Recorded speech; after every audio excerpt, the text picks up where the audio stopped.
Hello again, and welcome to another tour of my houses in Elder Scrolls Online. This time we're visiting the house of my sorceress, Solanai, the one who happens to be best friends with Danger Nightblade from the previous house. And her house is located in Boundary Outpost. It's the Imperial small home, and it's within walking distance, so they come visit each other often. And without further ado, let's begin. We are at the front door, really close to front door. And because Solanai loves her privacy, she has light and she has her hedges to block off the view. So in order to get to the house, you have to walk down the hedge walkway. And we get to the house right here. The hedges also serve the function of blocking off some of the fence, along with the vines and the trees. I wanted her to have a lot of trees because she does love nature, and it's just beautiful. It calms her. So she has her cherry trees, she has all the varieties, she has ferns and flowers. So on the left, we have a little bit of a manicured flower garden with more of a wild garden here, but it's not really wild. It looks wild, but it's deliberate. And this little pathway goes to the stable where we have her well and her horses right here. The stable I built out of the rocks and the Argonian, I think it was a lean-to. This house did not have a stable, but this area practically asked for one, so of course I had to build it.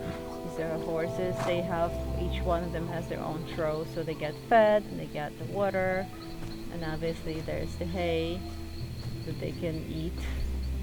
Right now it's still light, so the daylight is kind of hiding the lights of the house, but it's actually lighting it up very nicely so she doesn't get lost, she doesn't stumble when she comes here. And going back down the way we came, we have a little hidden double private, because it's behind another hinge, tent where she and Danger can stay outside, enjoy the air, enjoy the birds, and enjoy the sweet rolls under the roof while still outside, so that if it rains, they're not getting wet, they're just enjoying themselves. And they have little pillows to sit on, carpet, all the comforts. So back here, we have a porch. And on the porch we have benches, we have floor light, we have some planters with ferns, flowers, must have flowers. And the benches are nice because you can sit down, you can put down your bag, you can take off your shoes before you go inside, wipe your feet in the carpet.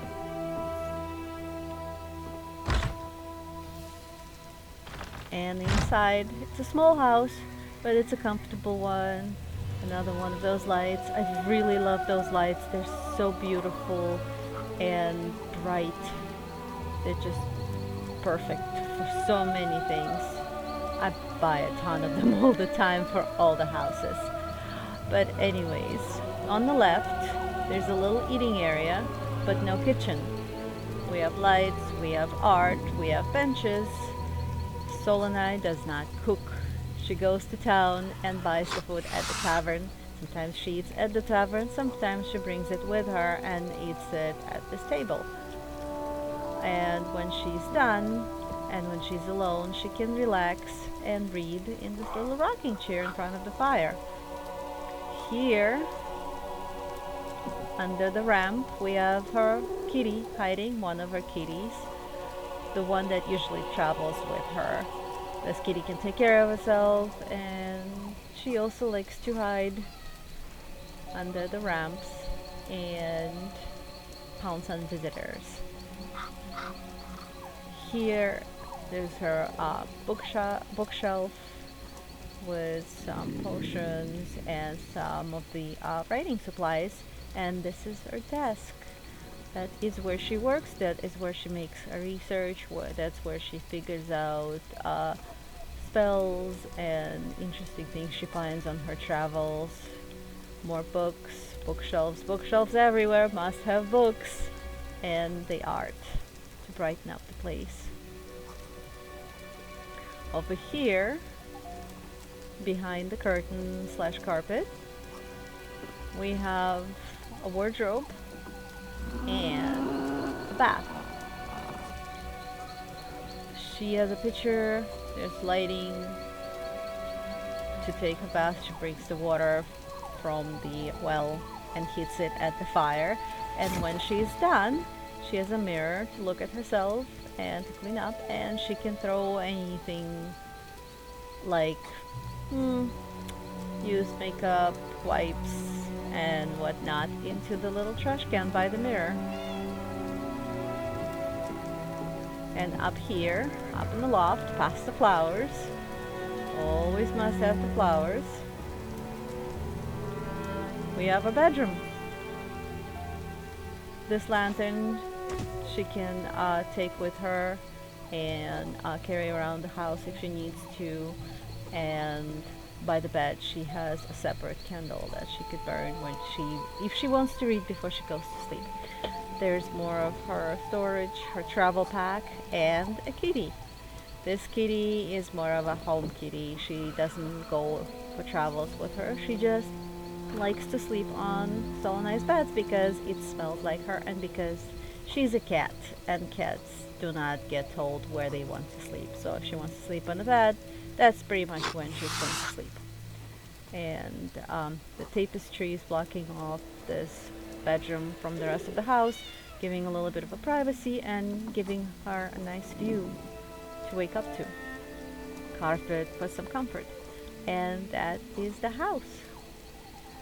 It's small, but I think it's cozy. It serves her needs well, and I really like it. That was the second house that I decorated, so it has a few more things, but still fairly simple. It doesn't have a lot. It still has the